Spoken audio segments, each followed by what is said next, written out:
Kung sa atin pa masarap ang pagkain. Kaya Apa tayo? Dito pa.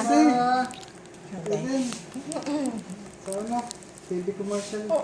Wala pa nga. Wala pa nga. Ano, maasim? Hindi la. Ano yan? Asin. Maasim ba? Wow, maasim pala. Si Tante. Wala pa nga eh. Ganyan naman. Ewan ko dyan. Pwede naman maasim yan, ha? Buya-buyag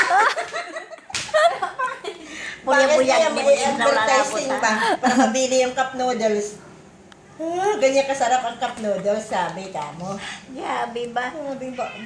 Oh, grabe yung pikit ng Doon misyon ano? Dami na misyon. Ano ba yan siya? Kita mo kay Papa yan. Ay, no. Kaya nga. Wala. Wala pa nga. Wala pa nga eh. Bakit ganyan siya, no? Ewan ko dyan. Ano ba yan? Dapat yan ang advertising.